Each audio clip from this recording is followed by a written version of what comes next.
All right, guys. Hi.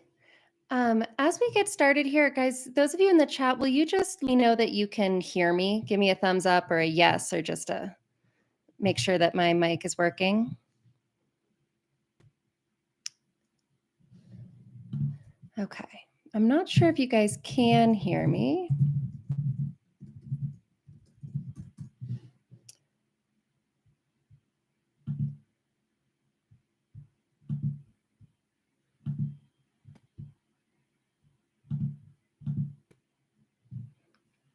No audio. Okay. That's not good. Oh, can you hear me now?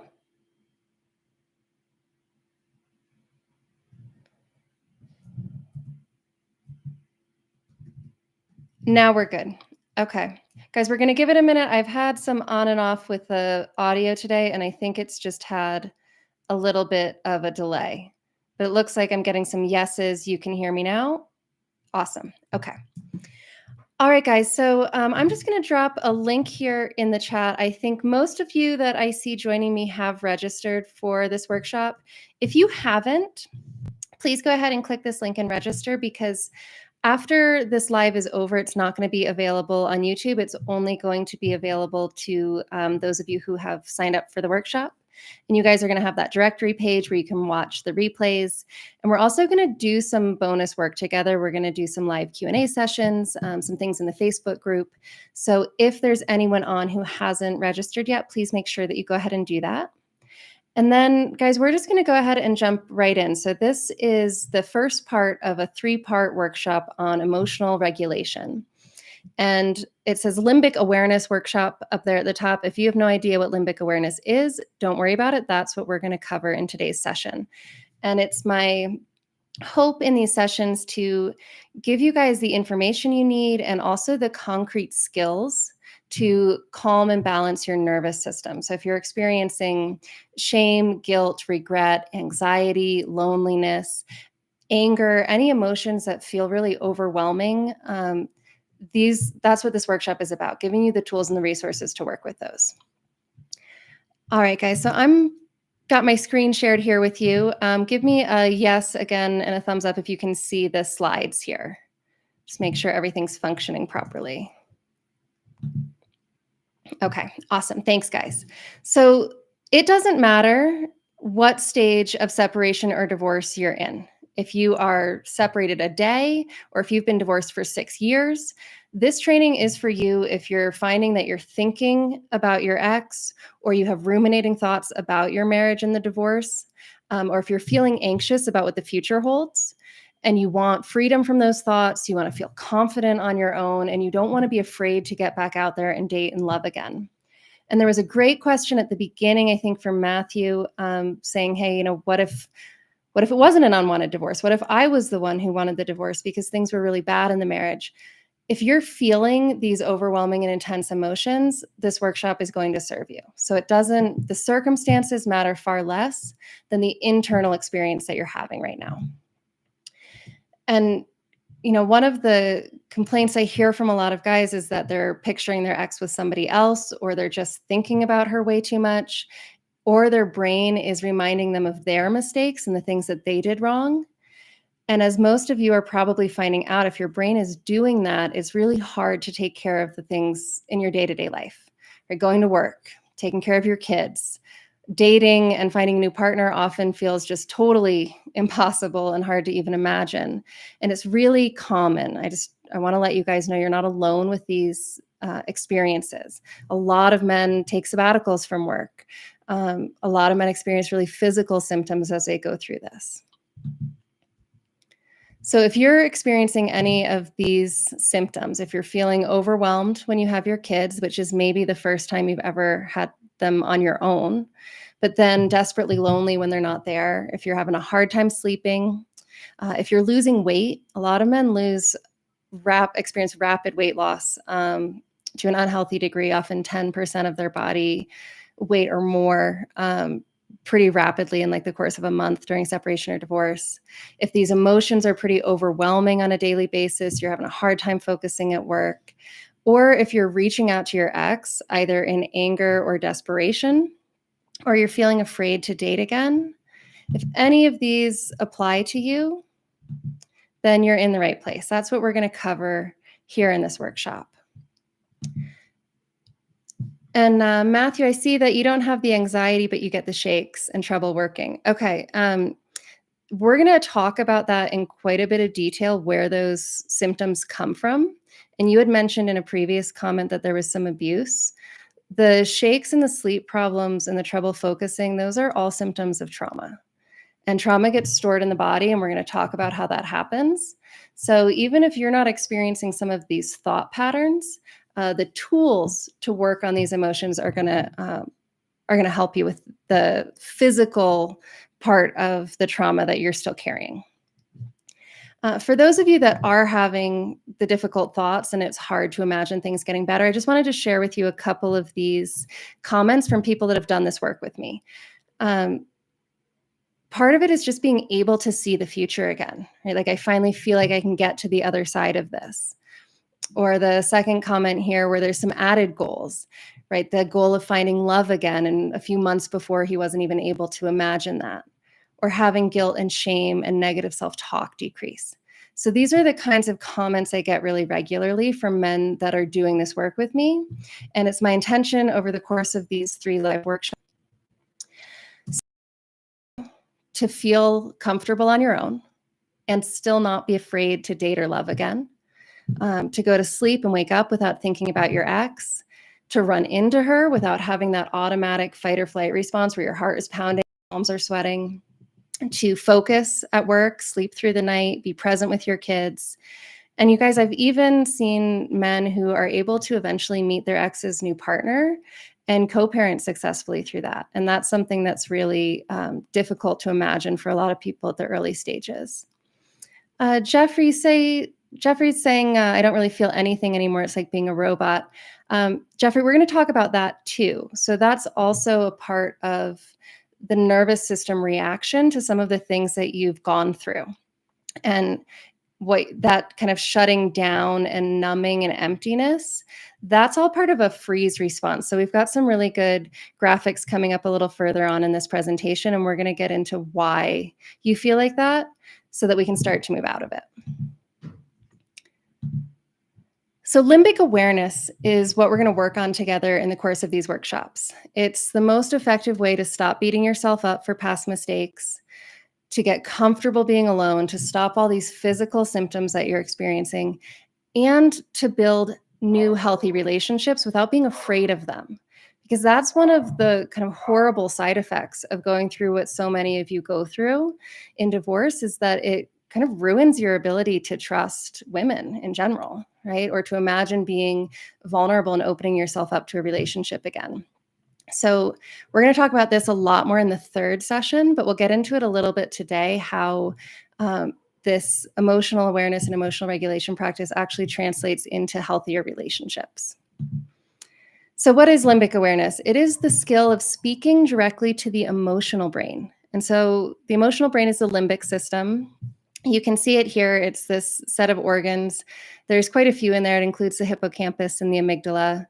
But the limbic system is just the part of your brain that releases the chemicals of emotion. So any emotion you feel, it's originating there in the limbic system.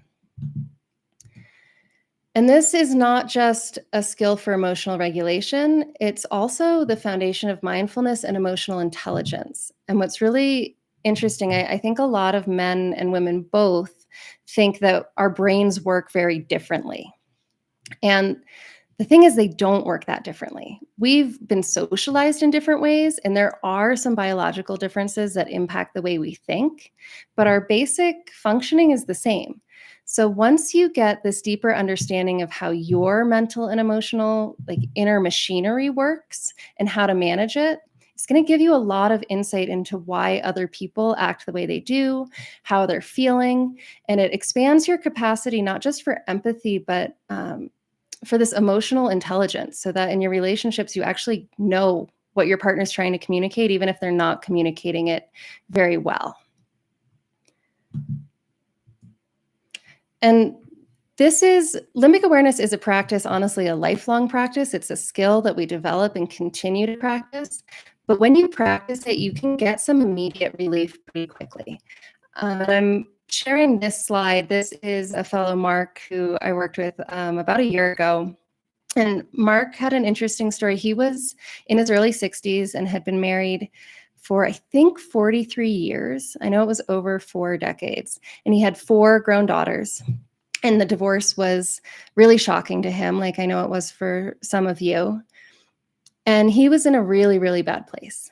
And he found within just a week, right? He says, I was in some serious trouble, but in less than a week applying these tools, I'm already feeling much better. And when I do start to feel overwhelmed, I use these techniques and calm down almost immediately.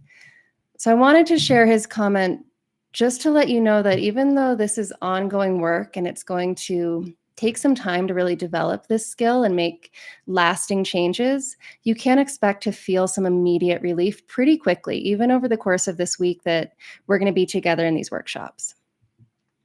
And this is one other example, kind of opposite side of the spectrum. Bob, a lot younger than Mark, hadn't been married nearly as long, had 2 young kids, like elementary age kids.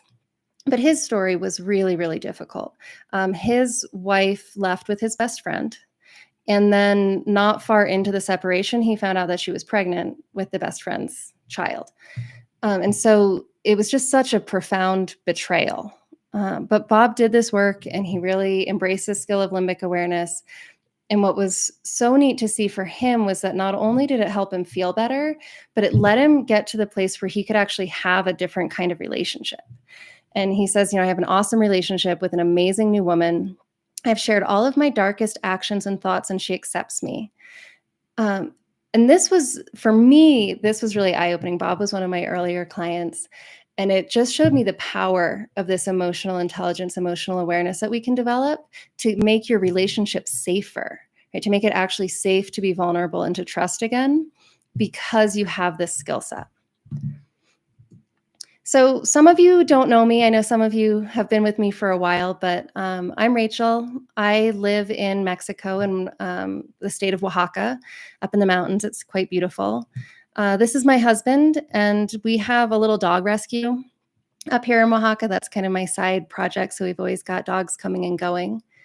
But probably the most important thing for you guys to know about me is that I run a couple of coaching programs inside of Better Beyond Divorce.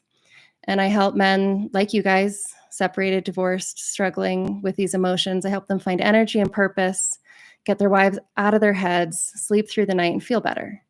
And so these are some of the guys that I work with. I've got these different programs, and my background is in NLP and life coaching. I'm a master NLP practitioner and a certified life coach. And then I've done a fair amount of continuing education in emotionally focused therapy and somatic experiencing and some other modalities. But really, I've learned the most from working with these men, right? These guys have taught me so much about how their brains work, how their emotions work, and how to help them move through these really challenging periods in life. So that's who I am. And as we go through this workshop, I'll talk a little bit more about why I'm doing this, why I work with men, and how that all came to be. But for now, let's just leave it at this. I've helped, at this point, over 300 men directly through my coaching, and then more here on YouTube, to do exactly what we're here to do today, right? Stop beating yourself up for the past, but still take ownership, right, for the mistakes you've made so that you can learn and grow from them, learning to be comfortable on your own and just not afraid of those new relationships. I will just give you a caveat. If you're looking for any kind of red pill MGTOW advice, I am not your girl. This probably isn't your workshop. We are going to talk as we go through this about why those movements are so compelling for men going through this pain. There's actually a really interesting physiologic reason. There's changes that happen in the brain when you go through divorce that actually make you really susceptible to these kinds of thinking. But what I've seen again and again is that I get a lot of clients who have really gotten caught up in these red pill MGTOW kind of things for a year or two. And then they get to a point where they're really tired of being angry and they're tired of feeling bitter and they're ready to try something else. So if you've been in that world or sometimes spend time in it, that's fine. We're going to talk about where that comes from, why the brain wants to go there. But that's not the approach or advice I'm going to share with you tonight. Okay, guys, so this is what we're going to cover tonight. We're going to look at how the nervous system hijacks the rational mind. And this happens often without us even knowing it. Like a lot of times, the rational brain thinks that we're being logical when it's actually this nervous system response coming in. So, we're going to talk about what that looks like and how to recognize it. We're going to look at emotional pain as a physical problem. And I'm going to show you some of the data and the research behind that. And the tools that that perspective gives us that are a little bit different than you might be familiar with in kind of traditional talk therapy or psychotherapy. That's going to give us this key to stopping the emotional pain. We're going to look at clean versus dirty pain and how we work with those differently. We're going to talk about the mistakes that I see men making. I am in the position where I get to talk to a lot of different guys, and sometimes I speak with men that have been stuck for 6 years, 8 years. At one point, a guy was stuck for 12 years, still feeling horrible. And other men who get kind of sucked into the bitterness and then later come back out and do this work. So I'm going to share the mistakes that tend to take men down those paths. We'll talk a little bit about dating, and we'll do a few other things as well. So guys, I'm going to warn you, I'm going to go pretty deeply into some of the science and the kind of why this limbic awareness works and why it's so important to learn these skills. And then towards the end of this session, and then in the second session, we're going to go a lot deeper into the actual skills and the kind of how-to step-by-step of developing this.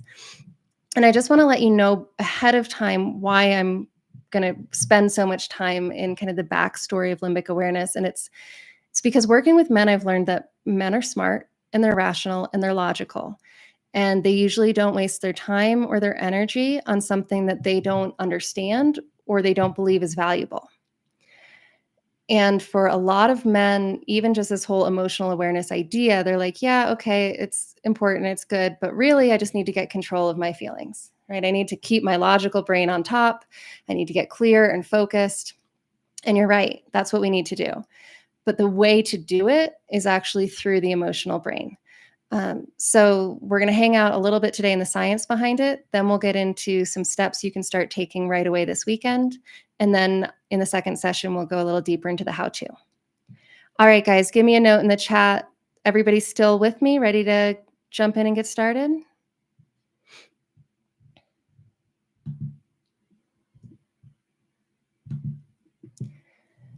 Okay, guys, so we're going to start with some of the things that you're feeling here. I find a lot of guys, when I ask them how they're feeling, it's hard for them to put it into words. And if you're having that experience, I'm going to give you some of the language that I've heard from other men. It might be helpful for you to put some words to some of the feelings. So I'm not going to read out all of these. I'm going to let you guys look at them, but I'm going to pull out a few things. I hear people saying things like they used to feel secure, but now feeling anxious, detached, nervous, and then this overwhelming sense of failure, disappointment, and resentment towards self, often towards her also, but towards yourself. That's a really common and very painful effect of divorce for a lot of men. After 2 years of separation, I still have daily grief. Not sure whether to move on or hold out for hope, even though I think it's a very slim chance. This, I would say 90% of the men I work with have this feeling like it's over, it's done, but there's like this little part that wants to go back to it and wants to get it back. I don't really like myself now. I shake. The shaking, I know a couple of you have mentioned that you have that symptom. It's really very, very common. Shaking when you see her, when she texts, sometimes randomly throughout the day for seemingly no reason at all. It feels like a big piece of me died, and one of the worst feelings I could possibly have. And as I think some of you know and are talking about here, those emotions are often so overwhelming that they interfere with your life. Right? Taking a sabbatical, time off of work, losing track of some of your finances or what's happening in your business, struggling to be calm around your kids, losing weight, losing sleep. One of the Saddest stories I heard initially, it turned out good in the end, was a man who was actually considering not spending time with his 2-year-old daughter anymore because it was so triggering to be around her and to try to co-parent and interact with his ex-wife. Um, and so, those feelings can be so devastating, and so they're just not sustainable, right? To stay feeling that way for a long time, it starts to break you down. It can damage your relationships. It can be expensive. We're going to talk about that in a little bit because feeling this way impacts how you approach financial decisions, your work, and the legal side of divorce. It's chronic. And as some of you are pointing out as well in the chat, it impacts your physical health. And if you feel these things long enough, they actually can start to make you physically sick. And so this is part of the key to the kind of work we're going to do. Emotional states are not just in your head, they are physical experiences. We have emotions in our bodies. And for those of you who are like me and kind of want to know like what's actually happening in the body, what happens is the limbic system releases peptides. And they can be all kinds of things, different kinds of chemicals, neurotransmitters, hormones, other peptides. And when those peptides bind to a receptor on the surface of the cell, there's a vibration. And there's some research now that suggests that what we feel, the sadness, the joy, the anger, is actually the binding of the receptor with the peptide. So if we go off of the microscopic level, though, this study was really interesting. They took a bunch of people and they helped them access these different emotional states. And then they asked them to mark on their body where they felt sensation. And so where it's red or yellow is increased sensation, where it's blue is decreased sensation. And so when we talk about the physical impacts of emotions, look at some of these feelings. Look at anger, anxieties in the chest, shame is in the chest, sadness is in the chest, disgust, fear. It's not surprising that so many people have heart problems in response to divorce or this kind of loss or end of a relationship. I had one really interesting case where a client had been divorced for 6 years and he started having heart trouble. He was having this strange rhythm in his heart. And as he did this work, this emotional regulation and limbic awareness work, the heart irregularities went away. Right? And his doctor was really surprised and excited for him. But it's not that shocking that we have physical health problems stemming from chronic emotions. So guys, I'm going to pause here for a second because I see some things going on in the chat. Increases in heart rate. Yeah, Hector, thank you for bringing this up. She almost made me take my life twice. This is also really common, you guys, and it's a big part of why I'm offering this workshop and I'm wanting to share these skills. The suicide rate for divorced men is 9 times higher than the average population, than the average person. Right? 9 times, it's huge. And I think there's a couple of factors. A big part of it is a lot of men don't get taught these skills. Part of it is also that men tend to be isolated in emotional pain. Women often deal in unhealthy ways with their emotions too. Women tend to indulge in them, whereas men tend to suppress, and neither one is really healthy. But women at least tend to have girlfriends they talk to about what they're feeling. And for a lot of men, they don't have that. So Hector, these tools are going to give you some resources to help with that. Kurt says, helpless, hopeless, numb, can't sleep well. Yeah, Kurt, in just a moment, a couple slides in, we're going to talk about what's happening in your nervous system and how we can start to move out of it. That's interesting, Jeffrey. Can having a shutdown like this act as a performance enhancer for weightlifting? Has that been your experience? It could be. We're going to talk about that when we hit this fight or flight chart because it might be, but I'm not sure. All right, guys, so we're going to keep going here. So most of the men that I work with are really rational, logical thinkers. Like I work with a lot of engineers, doctors, business owners, entrepreneurs, contractors, men who are really good at solving problems. Right? Like you see a problem, you figure out what's wrong, and then you fix it. Right? And so this physical experience of emotion is usually really frustrating for rational, logical thinkers, because you try to solve the problem and you think about it and it doesn't help. And talking about it doesn't help. And you go to therapy and you talk it out and you feel better for a few minutes and then it comes back. Right. And so, no matter how much you try to solve the problem in your head, you still can't sleep. You're still losing weight. You still get that cold sweat or the shakes when you're talking to your lawyer or your ex wife. And basically, what's happening is that you're going into fight or flight really easily, or you're in one almost constantly. And so, this is also how overwhelming emotion can get expensive, because when we're in fight or flight, that limbic system that we've been talking about, it goes on like full bore and it's spitting out all those peptides, and you're experiencing a lot of anxiety and a lot of anger. But the prefrontal cortex starts to actually go offline at the same time, right? And that's the part of the brain that does the problem solving, the critical thinking, sees the bigger view.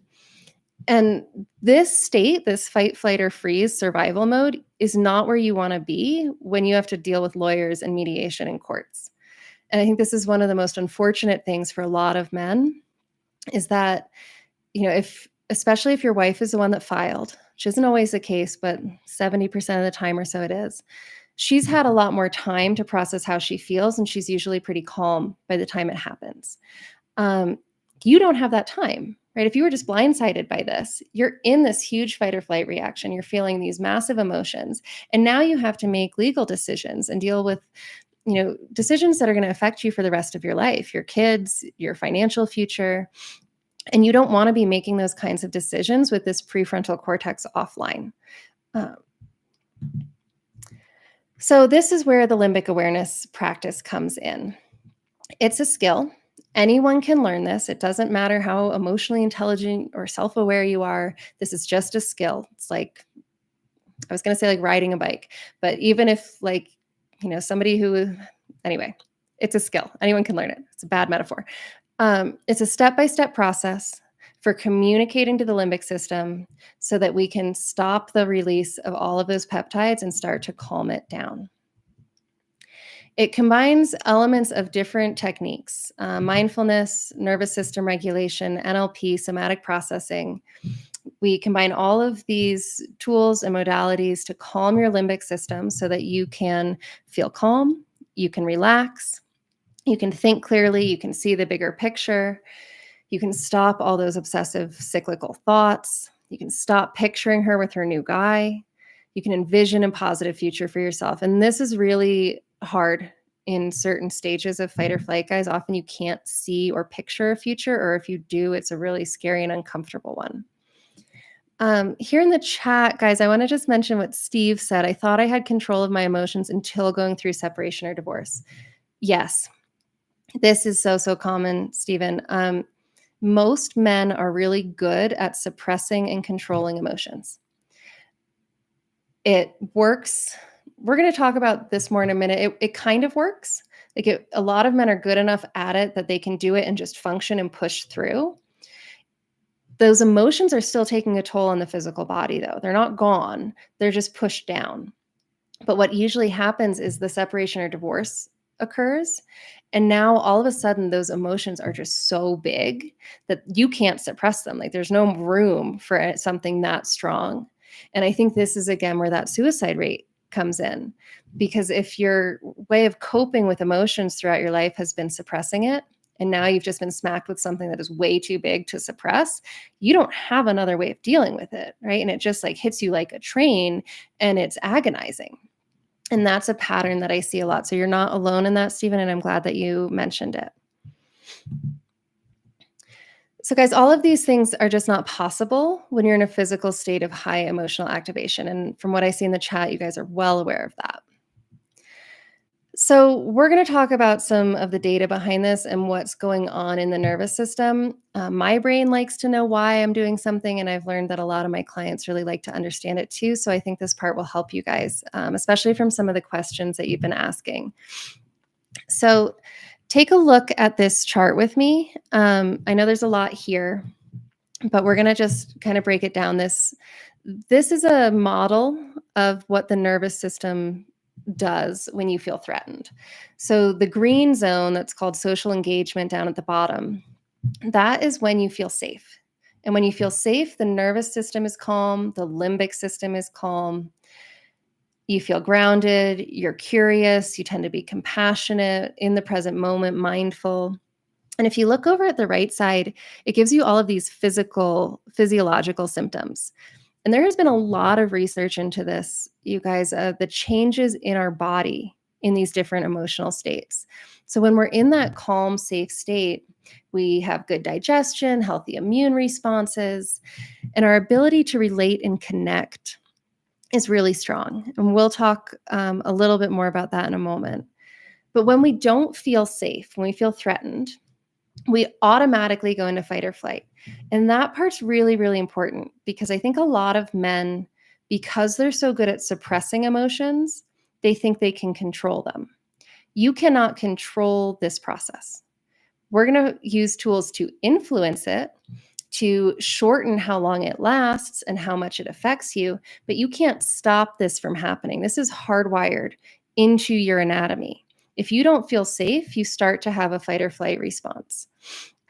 And I know nobody here has been feeling very safe, right? Because honestly, you're not, right? Your financial future might be under threat, your relationship with your kids, the future you envisioned for yourself in your marriage. She might be actively being aggressive or attacking you in different ways. You might have suffered from abuse, right? So my experience has been with men going through separation and divorce, they don't get to spend much time in the green zone. Right? They spend a lot of time in yellow and then sometimes up in the red. And the red is freeze. So a few of you were talking about shutdown, hopelessness, emptiness, numbness. That's a freeze state. And it happens when fight or flight isn't working. Right? When I feel threatened and there's really nothing to fight against, or I can't run away and it just keeps coming, I start to shut down. And what happens for a lot of us is that this actually happens in response to your own emotions, right? So you go through the divorce, the suppression isn't working anymore. You have these overwhelming emotions, and there's nowhere to go, right? You can't fight against them. You can't shut them down. Maybe some things work temporarily, right? Drinking or going to the gym or talking to a friend or going to therapy, but they just keep coming back. And so if fight or flight doesn't work, the brain moves into freeze. And freeze is basically like a curl up and shut down and just hope to God that somehow, some way this threat will pass and I'll still be alive when that happens. Right? It's the deer in the headlights. And so any of these symptoms that are here on the top of this parabola, shame, hopelessness, shutdown, dissociation, numbness, depression, even overwhelm, despair fits in up here. Any of those symptoms are a sign that your nervous system is in this freeze state. And it's interesting over on the right side, guys, we can see some of the things that happen in the body, right? So fight or flight impacts our blood pressure, our heart rate, the adrenaline, the oxygen going to different organs.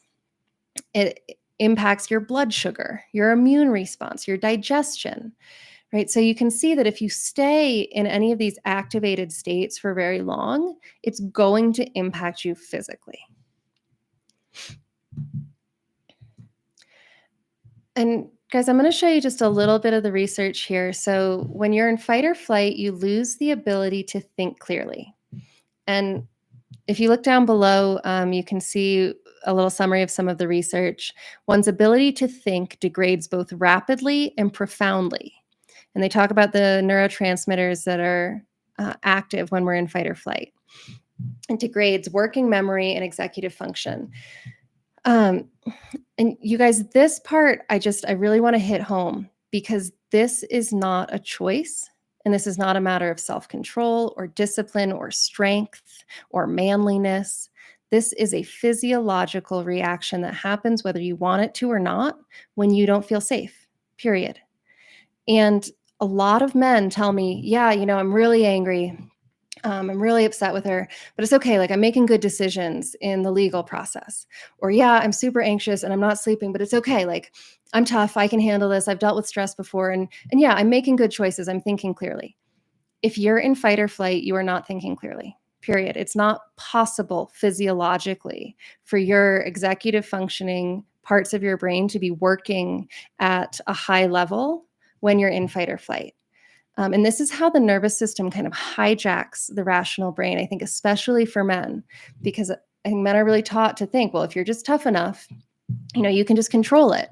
Well, you can't. Like, this is a physiological process that is autonomic, which means it's outside your ability to just shut down or change. The other thing that happens is that at the same time as that executive functioning decreases, your long-term memory formation increases, because this is horrible and you don't want to be here again. And so these two phenomena lead to some really interesting and often unpleasant outcomes for a lot of men. So the not being able to think clearly, it makes a lot of men lose so much. I had one client, Bill, who he was under so much nervous system distress during the divorce that he just gave his wife everything, like everything, the house, the vacation home, the bank account, the retirement, ended up living in his car and working a crappy job. And it was just because he was trying to get away from the pain he was feeling, right? And he couldn't think clearly in that state and make good decisions for himself. It's also why some men get drawn into really awful long legal battles. And, sometimes they get drawn into fights over just bullshit, honestly, guys.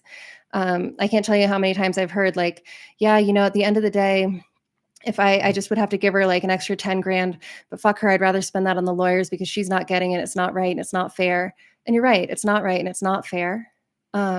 But fighting for that is going to cost you so much more than letting it go and letting it end.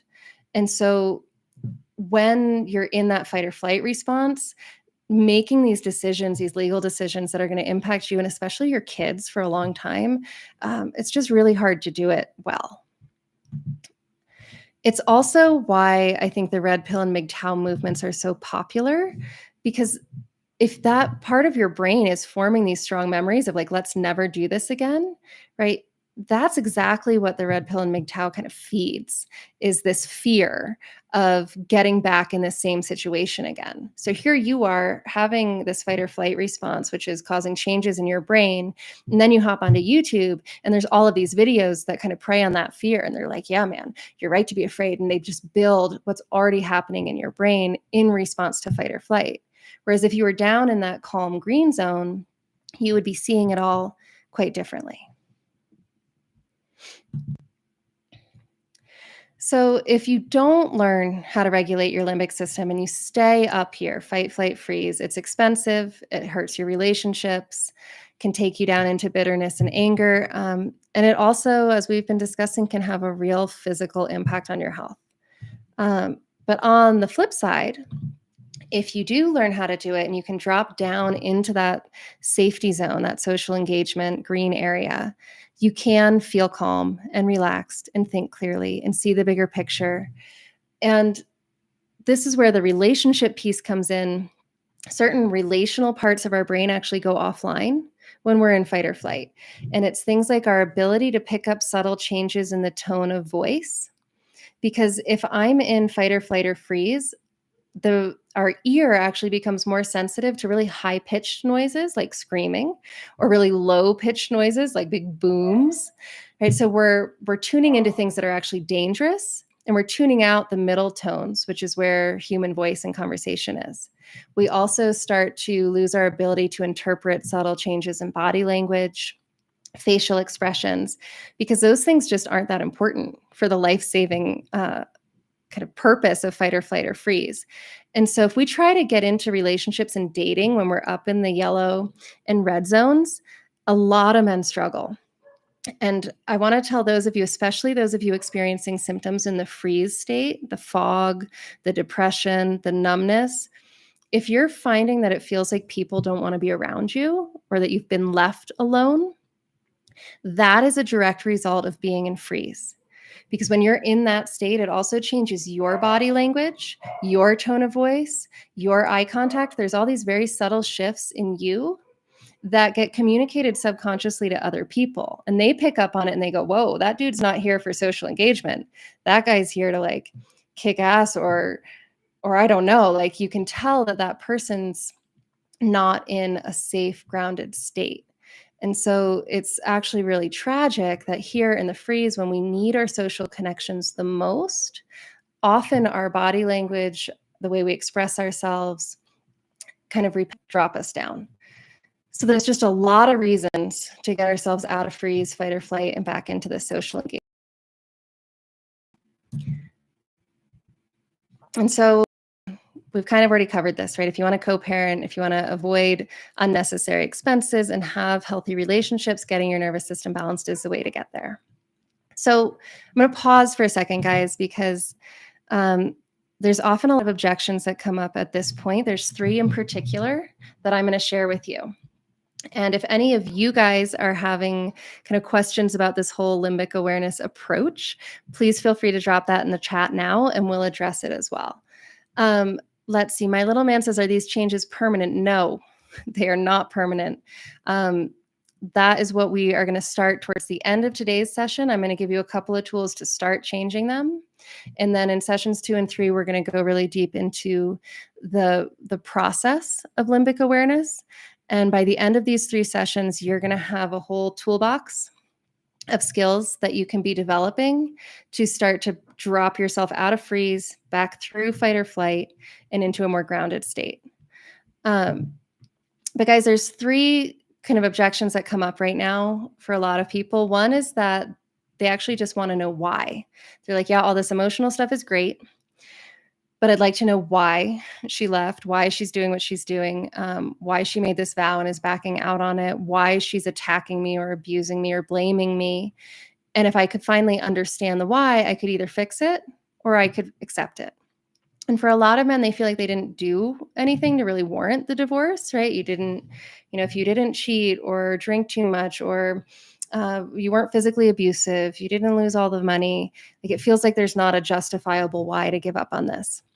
So I see a lot of men getting stuck here. Like, I just need to know why. Then I can do the emotional work and fix it. Sometimes it's just this sense I need to control it, right? I used to be able to control my emotions. I can't now. So could you show me how to do it now? And then I'll be okay. And then sometimes it just feels like you need her to stop what she's doing, right? Especially if you're in that freeze state, it can just feel like you really just need things to change, right? And maybe for her to stop being so awful. And then you'd have a chance to be okay if she'd stop driving you into family court, right? What did you say? 16 times since 2018, right? If she would stop it, you would be okay, right? And so these are the 3 kind of thought pattern mistakes that I've seen keeping men either stuck in that yellow and red zone or taking them down that path where they get kind of angry, bitter, resentful, fearful towards all women, and then relationships get really difficult. So we're going to just take a couple minutes and look at each of these. First is figuring out the why, right? And guys, this actually is important. Knowing why would help. But the way you go about getting the why is not through thinking about what went wrong over and over and over again. And that's what most men's brains are doing. They're like, okay, well, what happened? And let's unpack it and relive the conversation and try to make sense of it. And you're reliving it again and again and again, and nothing is changing. And I have seen men do this for 6 years, right? So that's not going to help you understand the why. Because to understand the why, you need to understand how the mental and emotional systems work and how emotions drive people's behaviors, both your own and others. So whether it's being in fight or flight or freeze, when we're in a strong emotional state, it drives certain actions. Right? So understanding your limbic system is going to help you understand hers. And understanding how your emotions and your nervous system state drives your behavior, it's going to help you understand her choices. Doesn't mean you're going to agree with them, but it's going to help answer the why. And there's another piece of this, which is childhood events and just other events throughout your life. I think I saw a comment here. Somebody's also a war veteran. That would fall into here. Past relationship traumas. The things that have happened to you before now, and especially in childhood, shape the way that you cope with these different nervous system states and these different emotions. And so all of the things that are happening for you in fight or flight or freeze are going to be influenced by the things that happened to you in the past. And so understanding that part of it as well in yourself is also going to give you more insight into your ex's choices. So the why is achievable, but we achieve the why through this limbic awareness, this nervous system processing. Okay, so we just covered this piece. Trying to control your emotions, you guys, this just doesn't work. And I've seen this in the comments, right? I used to be able to control them, but I can't now, right? So if you could just control them and stop them, you guys wouldn't be here with me today. Um, Suppression works for a lot of men for a very long time.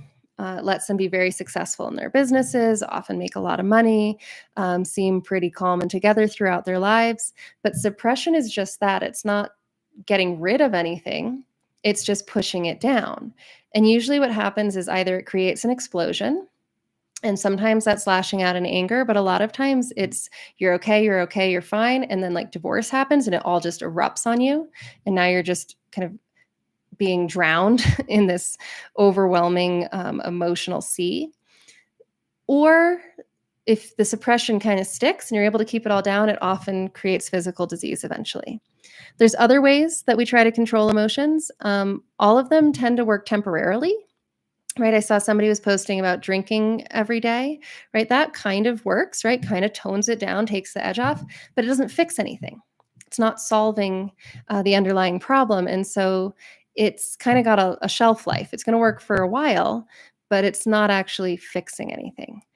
Um, Let's see, guys, just because we've got some new folks joining in, I'm just going to drop this link here in the chat again. If anyone has hopped on who's not registered for the workshop yet, please go ahead and click this link and register, because that will give you access to the replay of this video, the next 2 sessions, and also some special live events we're going to do on Facebook in between these. Let's see, I've got an interesting question here. Is sleeping during the day suppression? Sleeping during the day is probably more, that's interesting. It's probably more of a part of the freeze response, Andrew, of the brain just saying, you know what, it's too much, can't fight it, can't flee it. Let's just shut down for a little while. Maybe we'll feel better. Maybe it'll be different when we wake up.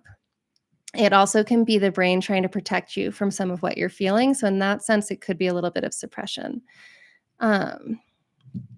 Yeah, I quit drinking 350 days before she left. I got worse without it. Yeah, BR, this is huge actually. If you just quit whatever you've been using to numb or buffer or distract, if you just quit drinking, but you don't learn how to calm down your nervous system or deal with the emotions, it's going to get worse, right? Because the drinking was the thing that was keeping it kind of moderated a little bit. And the drinking, I think a lot of people, and probably some folks in AA will disagree with me here, but drinking is not the problem. Drinking is a solution. The problem is overwhelming, painful emotions. And so when you take somebody and you say, well, drinking's your problem, you have to stop drinking, you take away their crutch, right? You take away their numbing, their buffering tool. But if you don't give them another way to deal with those emotions, they're going to be in trouble. And so a lot of people switch to something else. Like they'll start working out excessively, and that replaces drinking. I knew a man, not a client, actually a friend, who was a bad alcoholic, drinks bottles of whiskey a day. When he stopped drinking, he became like the most zealous religious man I've ever met. Like just down this, like he replaced alcohol with Jesus, honestly. You have to have something else. And so that's what we're going to talk about here on these calls, is how do you actually deal with the emotions so that you can solve that problem, and then you don't need all of these buffers, numbing agents, suppression. Okay, guys, we've got our chart again, but we're actually going to skip through here. I just wanted to share this quote from Einstein. You've probably seen it before. Insanity is doing the same thing over and over again and expecting different results. A lot of us do this with our emotions. Even though our strategy isn't working, we just keep doing it because we don't have anything else, right? And so if we want to feel differently, we're going to have to do something different. And so what we're going to do with limbic awareness is we're going to activate the watchtower. I'm going to come back to this slide in just a second. I want to share this quote from Bessel van der Kolk. Some of you might be familiar with him. He is the author of The Body Keeps the Score. He's a Dutch psychologist, and he worked mostly with war veterans for a long, long time. He was one of the first people to talk about PTSD and actually define what it was. And he was really instrumental in eventually getting PTSD actually accepted as a valid diagnosis, because for a long time, the psychiatric community really didn't want to acknowledge that PTSD was real. So he talks about the watchtower. It's that medial prefrontal self-experience part of the brain. So we're going to go back a slide. This yellow part of the brain is the medial prefrontal cortex. It's like right here in the middle of your forehead. And it is the part of the brain that allows for conscious awareness. So you guys can experience it actually right now if you want. If you take a really big, deep breath, big inhale, and you feel yourself breathing, like you feel your rib cage expanding, you can feel the back of your body expanding, or you feel your belly expanding as you breathe. That's the medial prefrontal cortex. That's a part of the brain that allows you to feel what breathing feels like. And you can also do it, check in with it by like feeling your right hand. Right, as you go through the day, you might not be aware of what your hand or your foot feels like. But if I ask you to put your attention on it, you can feel it. Right? So that's the part of the brain that enables you to do that. And it's distinct from the part of the brain that you and I like to use, which is the dorsolateral prefrontal cortex. It's like here.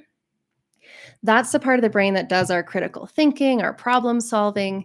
And most of us want to approach our emotional problems by thinking through it with this part of the brain. But it's actually the medial prefrontal cortex that has the ability to communicate to the limbic system. So Bessel van der Kolk talks about research by Gregory Quirk and Mohammed Milad that shows that the larger the watchtower is, the larger the medial prefrontal cortex is, the more you are able to not respond to what happens to you. How reactive you are to your environment to a large degree is determined by the size, the activation, and the neural connections of this part of your brain. And it's also the only part of the brain, well, it's the only part of the conscious brain that has neural connections directly to the limbic system, right? And so it's the part of the brain that can talk to the limbic system. And guys, one of the really hopeful and beautiful things, somebody had asked a minute ago if these changes are permanent, right? Here's the beautiful thing about the human brain. We have the research now, the neuroscience studies to show us that the brain is incredibly malleable. They call it neuroplasticity, right? That the more we use a certain part of the brain, the more neural pathways and connections form in that part of the brain. What do they say? Neurons that fire together wire together, right? So the more we do something, the easier it becomes to do it, which means that you can actually increase the neural connections and the activity in that medial prefrontal cortex by starting to use it. And that's what we're going to do with limbic awareness. We're going to strengthen that part of your brain so that you can communicate with the limbic system and become more responsive and less reactive.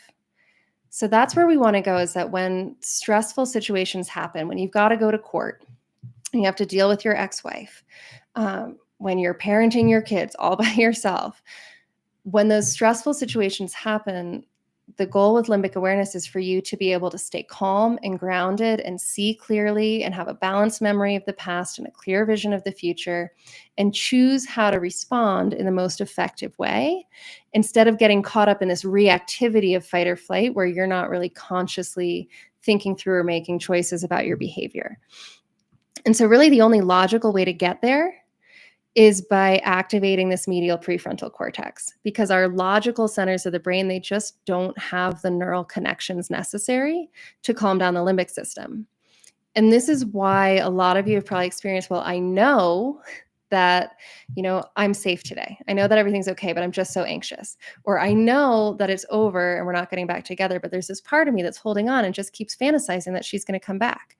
Right? This disconnect between the emotion and the thought is because those two parts of the brain aren't talking to each other. So we're going to go into the kind of details of limbic awareness in just a moment. First, we're going to talk about this other objection that I need her to stop hurting me. I say let's hope not because it's outside of our control. But I'm going to give you an example, you guys, because a lot of times it does feel like that, right? She is creating so much of the pain that you're experiencing right now. And if she could just be a normal human being, a lot of your suffering would stop. And that's probably true, but it's very, very hard to change what she does or influence that. So I want to share this example of Tommy with you guys. He had a situation that was difficult. He had to cohabitate with his soon to be ex during the separation. And if any of you are doing that, if you're living together while you're separated, I just want to let you know it's hard. It's one of the most stressful situations for the nervous system that I see men going through. It will get easier when you don't have to be in the same home with her. That change in circumstance will help, but there's so much we can do before then.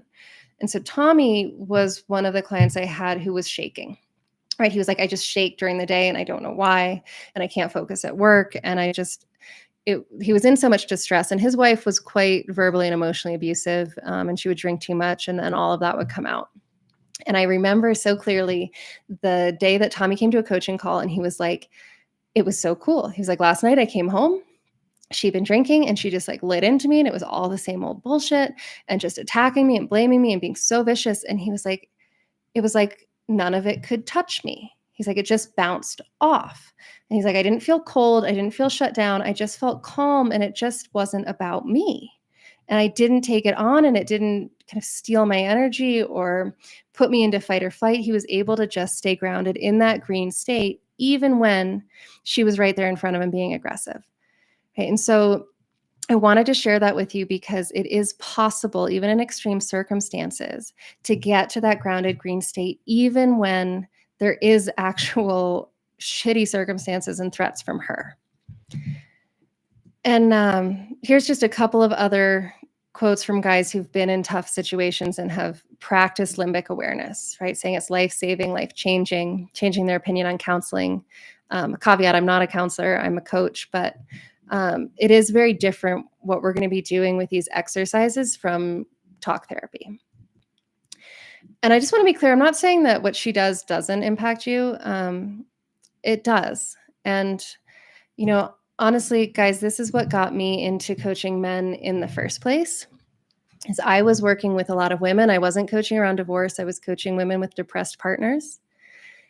And I had a few men kind of slip into my coaching practice. And I was just so surprised working with them because what I saw was that there's so much women's empowerment content out there.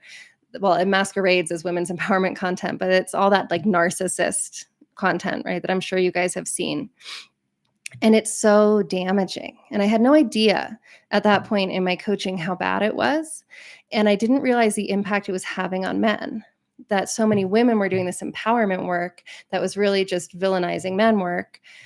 And then the way they'd react to their husbands were internalizing that. And these men I was working with were saying things like, well, what if she's right? Like, what if I am a monster? What if I am a horrible person? What if I am a narcissist? And to just see these men who were trying so hard, had such huge hearts and so much love, questioning themselves and doubting themselves on that level, that's what got me into working with men and doing this work in Better Beyond Divorce, because there's just way too much damaging content, and what women do and say does have an impact. But with this limbic awareness work, what we can do is give you that emotional boundary so that even if she's in that place, you know who you are and you're safe there. Guys, I'm going to take just a moment and check in with the comments before we keep going. I'm glad to see you guys all supporting each other here. Yeah, Nate says, I'm able to stay grounded in the moment, but after is when the shakes and heart rate come. Yeah, that's I have to be calm to survive this, right? That's part of your fight or flight response. Your brain's like, the survival method is to be like calm and focused. And then afterwards, all of that adrenaline kind of hits your system. So Nate, I'm going to just make a note because there's an exercise you can do that I don't want to forget to tell you. Actually, I'll just tell you now. Peter Levine is another psychiatrist who spent a lot of time studying trauma. And he studied why wild animals don't seem to get PTSD. And what he found is that when they go through something really stressful, like an impala gets chased by a cheetah and almost gets killed, after it's safe again, after the danger is past, the animal has a pretty violent nervous system reaction. Usually they shake really violently for about 2 minutes. And sometimes they even start like running, like they might be laying on the ground and they'll start running in place, almost like they were finishing the flight response that they couldn't finish when they got attacked by the cheetah. And what he's found is that we actually have to discharge the energy from a fight or flight response. And so, Nate, this is going to sound a little bit silly, maybe, but the next time that happens, when you're grounded in the moment, but afterwards you're shaking and your heart rate's going up, try letting yourself really shake, like shake more than you even want to, like let your whole body shake, and see if you can stay with it for about 2 minutes and notice how you feel after. And if you're curious about that whole discharging traumatic energy and fight or flight energy, Peter Levine's book, The Waking the Tiger, has some fabulous exercises. My wife's therapist's description on her website says she's a feminist and a social justice warrior. How is that relevant to being a therapist? It's not BR, but it is marketing. And that's honestly probably what it is. Because, yeah, I'm just going to leave it at that. It's probably marketing. Yeah, she almost got off on taking stabs at me. So, Jeffrey, this is maybe beyond the scope of what we're going to do in these workshops because we really want to focus on you. But one of the things that we can get into down the road, and maybe we do another workshop series on this, is once you really understand your own reactivity, we can start to look at hers. And all of that aggression, abuse, viciousness from her, it's part of her fight or flight response. Right? So when women are behaving that way, they're also in that fight or flight freeze process. They feel threatened and their actions are coming from that. I'm not going to go too much more into that, except to say that just because she feels threatened and is attacking doesn't mean that you're the source of the threat. It just means she thinks you are. But often our sense of danger and fear is actually coming from something a lot deeper and older than the person or the situation right in front of us. All right, guys. So we're going to keep going here and we're going to get into some of these techniques. So hopefully at this point, you guys have all been awesome sticking with me through all of the science behind this. Let's talk about how we actually do it. So we've got to start activating the medial prefrontal cortex, right? The more we use it, the stronger it gets, the less reactive we are, the more responsive we are. So there's 2 exercises that I'm hoping that you guys will do over the weekend. So our next session is on Tuesday. So that's, I think, 5 days to practice these tools. And it's not going to fix everything, but you're going to learn some things when you do these exercises for 5 days. And you're going to learn some things that are going to help me help you better, because depending on how your nervous system responds to these exercises, that's just more information about the state it's in and how to move out of it. But you should also start to experience a little bit of relief. So there's 2 exercises here, and we're going to go ahead and look at the first one first. Maybe you guys can actually answer this for me in the chat. When you're sad, how do you know? And it doesn't have to be sad. It can be any emotion. But when you feel an emotion, how can you tell? What is it that's like, oh, I'm sad? I cry. Yeah. Yeah, that's a huge one. I cry. What else, guys? What else tells you that you're sad?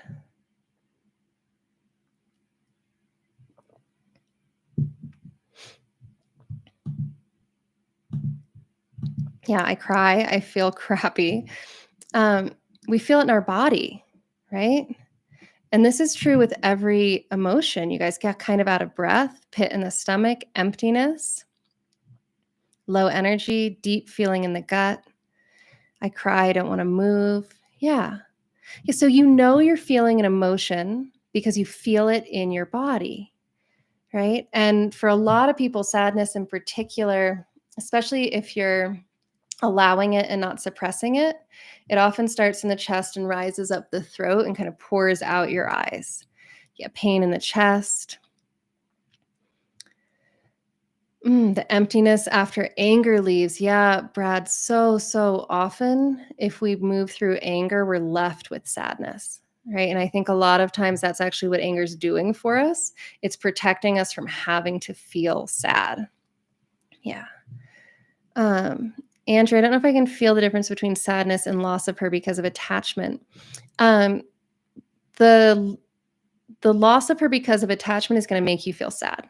It's probably also going to make you feel anxious. Um, awesome. Headaches, pain, emptiness. Good, guys. Yeah, so we feel the emotion because of the physical sensations, right? And so here is the exercise I'd like to invite you guys to do is at least once a day, but you can do this several times a day. You can do it anytime you feel an emotion. Is you want to start to notice those physical sensations, right? How do I know I'm sad? How do I know I'm angry? And what we're doing here is we're activating that medial prefrontal cortex. We're saying, well, where is it? Is it in my chest? Is it in my hands, my head? How big is it? What shape is it? You can usually find the edges of the sensation, right? Like even the emptiness, right? Kevin, if you're feeling empty, well, where does the emptiness stop? And it's interesting. Sometimes it feels like it's contained in your body. Other times it might feel like it extends beyond you. Right? But notice, where is the edges? The color is interesting. I don't want you guys to get hung up on the color. Some people, men in particular, have very visual brains. And for some of you, it's going to be easier to see what you're feeling than to feel it. So if that's you, you're going to know when you do this exercise. You're going to look down into your body and say, where is the anxiety? And it's going to seem more like a blue ball to you than a sensation. If it doesn't look like that and you feel it, stick with the feeling. And then when you watch it, when you look at the emotion, what happens? When you look at the emptiness, what happens? And so, guys, watching the emotion does two important things. One is activating that watchtower, that medial prefrontal cortex. So just turning on that part of the brain automatically sends some calming messages to the nervous system. The other thing that this does is it interrupts the story in your brain that keeps more emotional peptides flooding into your body. And so this is actually fascinating. Dr. Jill Bolt-Taylor is a brain researcher at Harvard, and she's a fascinating woman. She actually, she's a neuroscientist who studies the brain, who had a stroke. And she wrote a whole book about her stroke and her experience of being able to actually watch and understand what was happening in her brain as it started to shut down during the stroke. It's a fascinating read. But her other research on emotions suggests that that flood of peptides, so the limbic system gets activated. I'm angry. I get a flood of anger peptides in my body. That initial flush of emotion only stays in my system chemically for about 90 seconds, right? 90 seconds, that's not very long. Most of us, me included, feel emotions a lot longer than that. So what's happening? And if the emotion stays for longer than 90 seconds, it's because your brain has grabbed onto it and is now telling a story. Right? It's like, I'm angry. Oh, well, I'm angry because she's dragging me into court again. And I'm angry because it's not fair that this happened. And now as I'm telling the story, I'm triggering the release of more and more of that emotion. So when we stop and just feel it and watch it, it gives it time for it to clear and our nervous system to drop down a little bit before we start the whole thought stream running. And those of you who are struggling with thoughts that won't stop and drive you crazy, this technique is so important because it's really hard to just shut off the thoughts because the brain's like, well, then what? What am I going to think about?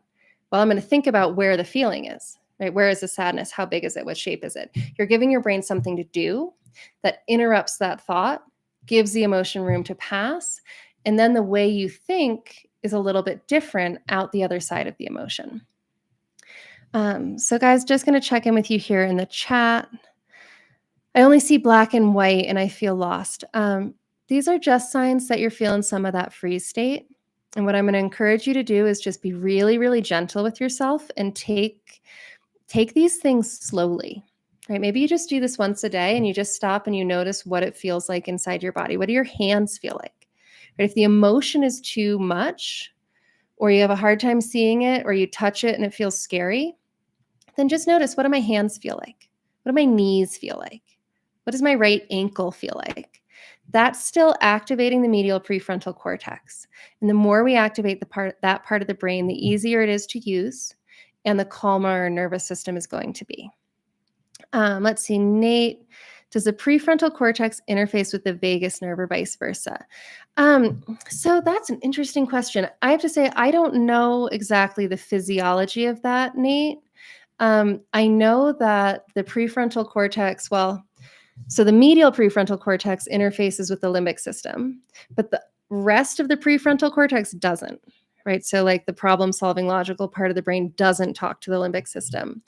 The vagal nerve, that's a good question. I'm going to get back to you because I'm going to look into it. I think there's not a lot of connection because what we're seeing with all of the polyvagal work and ways that we can actually deal with trauma in the body suggests that we need to deal with it on a physical level. And a lot of it's about activating this mindful awareness part of the brain. So that does seem to be the fastest way into these physiological processes of fight or flight. But I'm going to try to find out for you. So hopefully I'll have an answer for you in the next session. Kelly, I'm learning a lot about myself. I'm very codependent and very empathetic. Yeah, codependency, that's a whole another interesting topic. I think a lot of us kind of grow up confusing codependency with love because that's, most of the romantic stories in our society are about codependency more than they are about love, right? Like, I can't live without this person and I need them. That's not love. That's codependency. So a lot of us kind of get conditioned to think that that's how we're supposed to be in a relationship. Okay, guys, there's so many comments here. We could just chat all day. I'm going to keep going, though, here with these exercises so I don't keep you here all night. So I'm going to ask you to please do this exercise. Try it for the next 5 days. Just test it out for yourself. When you're feeling an emotion, you don't have to wait till you feel something big. Like, sometimes it's easier to start this with smaller emotions. Just feel it. And for those of you that are feeling in freeze and you're having emptiness, numbness, lack of sensation, I'd like you to do this exercise anyway. And all you're going to do is feel, where is the emptiness? Where is the lack of sensation? Is it equal throughout my whole body? Or is there more emptiness in my chest or my fingertips or the top of my head? So don't worry if you go to do this exercise and you're like, but I don't feel anything, Rachel. It's okay. That just means you're in freeze. It means your brain is trying to protect you. It means you've been hurt. And we're going to really gently help the brain start to come out of that. So whatever you're feeling, whether it's a strong sensation or the absence of sensation, try this exercise. There's a worksheet that's on your little directory page, and it's also going to be on the Facebook group that just has like a printout of all of these little, like, human body models, because you can either journal this out or you can print out this picture of the man and just draw in, like, where do you feel it? You can color code it. And for those of you who have children, I would strongly encourage you to do this with them. Like, print out the little human body form here and ask your kids, hey, where's your anger? And it's, especially if you have young kids, they're really, really good at this. They'll be like, oh, well, it's right here and it's a big red ball and it does this. And it can be a really cool way to help your kids start to process as well. Okay, yeah. So my little man feeling completely empty, map the emptiness. And if it's exactly the same everywhere, as you do this exercise for 2 minutes, just notice that, wow, the emptiness is really uniform. Can I feel how empty my hand feels, how empty my stomach feels, how empty my head feels? Because just watching it is activating that part of the brain that's going to start to help. Okay, so guys, that's the first exercise, and that is the most important one. So especially if you're feeling freeze symptoms, if you're feeling overwhelmed, we've talked about so much tonight already, just observe the physical sensations. Just start there. That's by far the most important piece of this. But I know some of you are going to want to do more than that. So there's another exercise that you can start on as well, which is separating out clean pain from dirty pain. So clean pain is just grief, and dirty pain is grief with a story attached, right? So shame is grief plus thoughts about yourself, right? I'm awful. I'm broken. I'm bad. Guilt, regret, resentment. Somebody even mentioned that when you get through anger, you're left with sadness. That's often true, right? Anger is often grief with kind of this aggressive, like seeking to get justice on the other side of it attached to it. And anger is another emotion we can probably do a whole series on. It's often there protecting a part of ourselves that feels annihilated, and so often there's a lot of grief under anger. But so clean pain and dirty pain are worth distinguishing because we have to deal with them differently, right? So clean pain gets processed in the body. We can witness it using the medial prefrontal cortex. We can watch it. And what tends to happen with grief, if it is that clean pain grief, is that it hits us sometimes really hard, swells up. And if we don't get caught up in the story, it starts to subside and move through us. And as you get more adept at using that watchtower part of the brain, you'll find that grief, clean pain grief, actually moves through you pretty fast. It might hit you hard. There might be a lot of tears and coming up, but it lasts for a matter of minutes, not hours. Dirty pain, however, tends to be a little harder to move through just physically because there's all of these thoughts attached to it. So is going to move through that, we're going to have to work on the thoughts. And Matthew, I just saw your question, is anger clean or dirty? Yeah, so anger and anxiety, we're actually going to leave out of this exercise because anger and anxiety are more nervous system states, right? They're tied to fight or flight. And I agree with you. I think that my experience has been that when we move through anger, especially if you process it in your body, like if you can sit with your anger and allow it and feel it and move through it and not tell the story, it almost always turns into grief. So I'm 100% with you. I would say that anger is usually there to protect us from grief, and it's more part of the nervous system states. For this exercise, we're going to focus on dirty pain as shame, regret, guilt, resentment, kind of the judgmental story that we're attaching to our grief. So let me go ahead to the exercise, guys, and then we'll talk about some of the things you're dropping in the comments here. So this is a journaling exercise. And what you do is you just sit down at the end of the day and you write out, what did I feel today? And I realized later, I was like, wow, I only put negative emotions here. You might have some good ones during the day. And actually, Tommy, who I shared with you earlier about the shaking and how that changed for him, he did this exercise and he started keeping a list of his emotions like way longer than I asked him to. I asked him to do it for a couple of weeks. And he told me, he was like, I still to this day, like months later, he's like, I still write down the lists of what I'm feeling throughout the day because it's so fun to see how many positive emotions are in there. He's like, and it used to always just be all pain. And now there's a lot of good things. And so he actually does it to see the shift.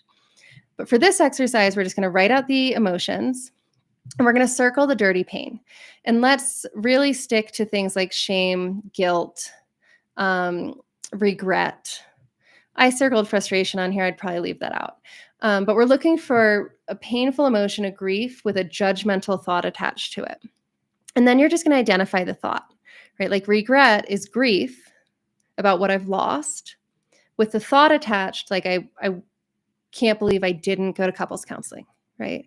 Or I can't believe I let XYZ happen to my kids. Okay, so we want to start to just identify the thought that's attached to the feeling. And for now, we're going to leave anger and anxiety out of this.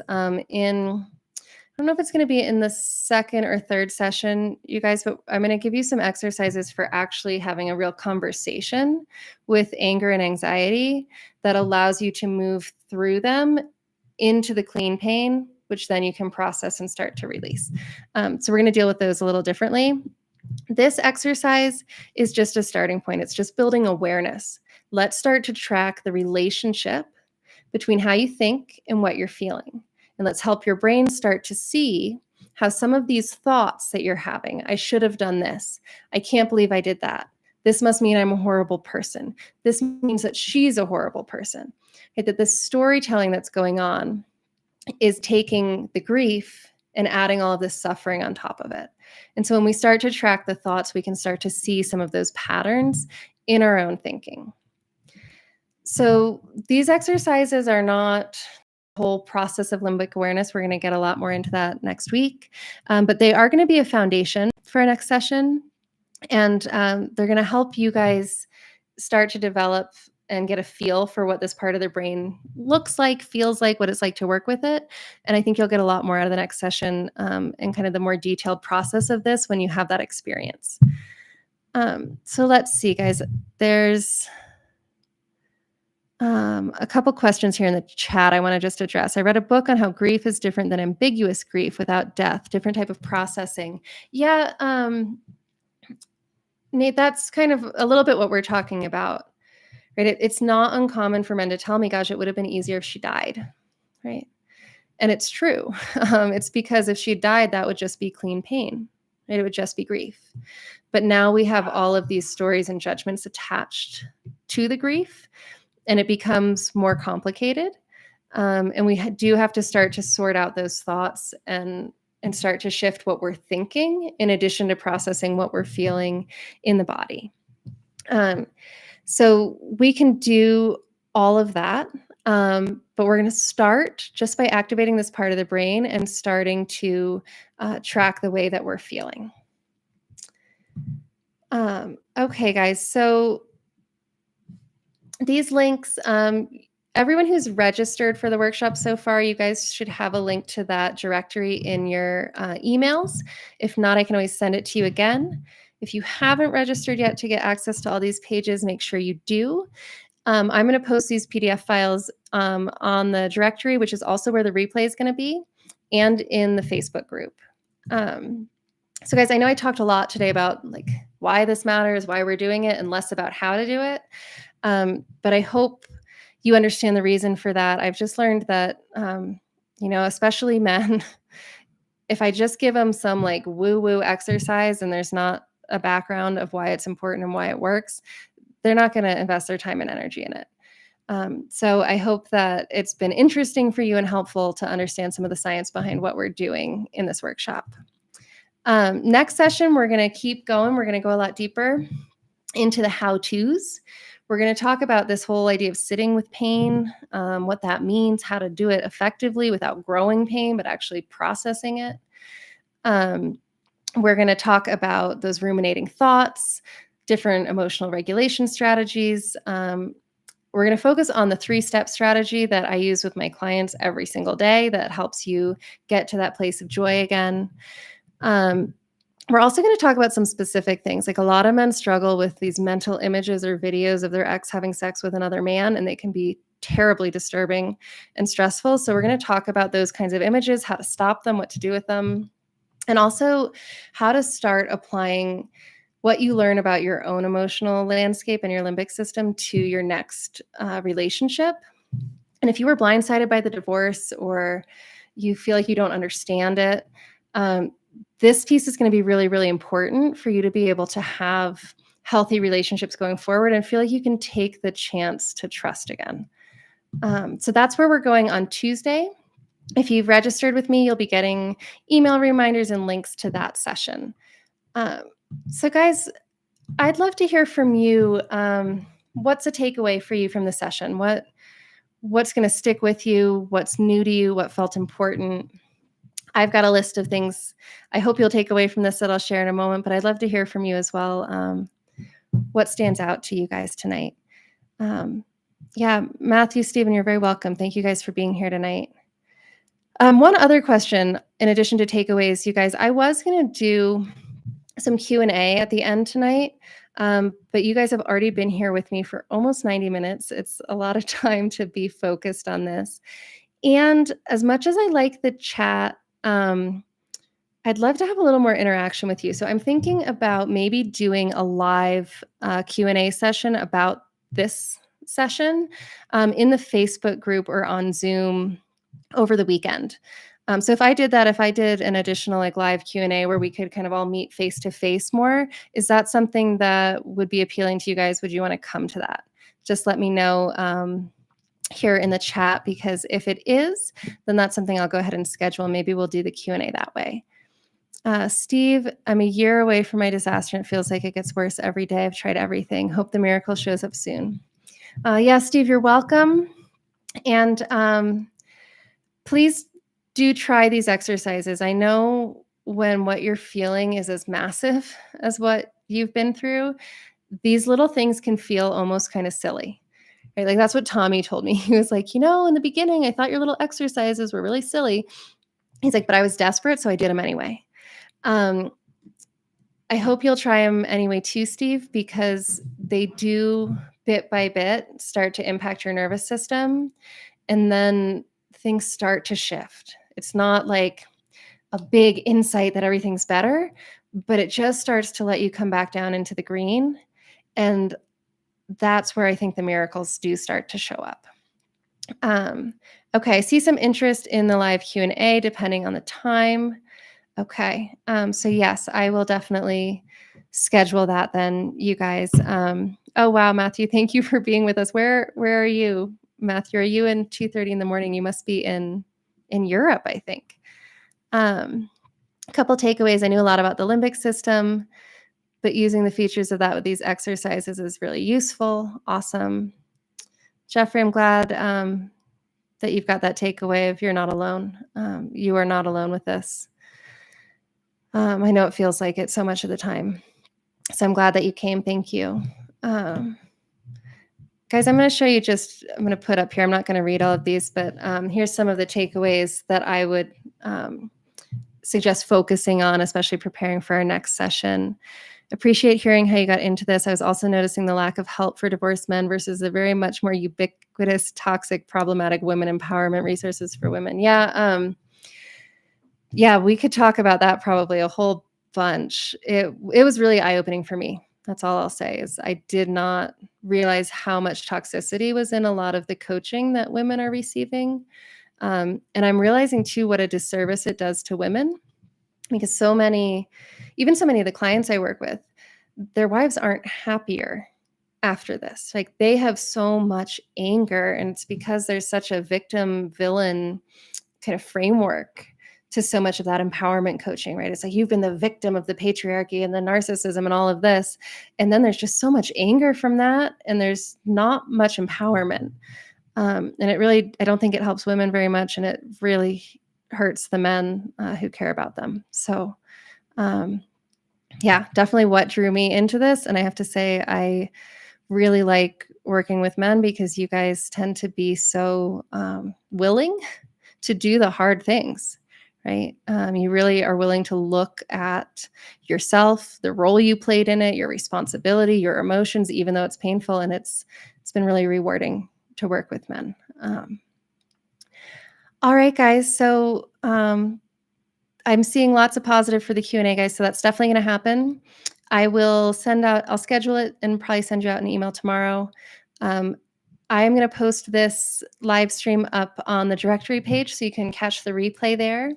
And then I'm also going to be in the Facebook group. So if you haven't joined the Facebook group yet, please do. That's another place where you're welcome to ask me any questions, post about your experience, talk to each other. That's just your resource throughout this whole next week. So please use it. And please feel free to pick my brain as we do it.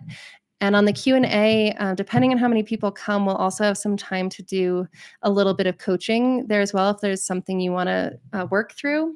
And maybe we'll spend some time actually doing some of these exercises together so you can feel it. All right, guys, thank you so much for joining me tonight. And I will see you guys hopefully in the Facebook group, on the Q&A, and then next week. Have a good night.